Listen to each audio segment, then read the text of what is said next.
we're getting a close-up look behind the scenes at a couple of repairs. Two different items that you can try to identify. There's a common theme, though, between the two of them. And it's not the part that needs replacing, it's the entire concept. In both cases, they've been brought to an electrician, somebody who understands electronic systems and troubleshooting them. And now more than ever, with so much digital and computerized, powered by electricity, it's a great skill to pick up. In fact, it's an essential skill for electrical engineers and hobbyists alike. Knowing where to look for issues and what to look out for in general can prevent both catastrophic failures and costly replacements. Knowing how to repair electronics is a useful skill, whether you plan on making a career out of it or just want to be able to fix your own devices when they stop working. When it comes to troubleshooting, that's the process of identifying problems in malfunctioning equipment and applying corrective measures to return them to their optimal operation. Engineers achieve this by testing the various components, either individually or collectively, to isolate faults that occur while using the product in question. Moved on to repair number 2 now. Always do tons of research.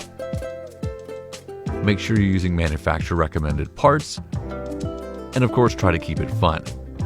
You have several options open to you if you're interested in studying electronics repair in a formal capacity. Of course, college, certification programs, and even trade apprenticeships if that's something that works for you. However, it's possible to teach yourself the fundamentals at home using helpful resources like textbooks, magazines, video tutorials, and along with some good old-fashioned tinkering, of course. Don't dive straight into something overly complex. Try to start simple. There's no better way to master repair and troubleshooting than to get your hands dirty.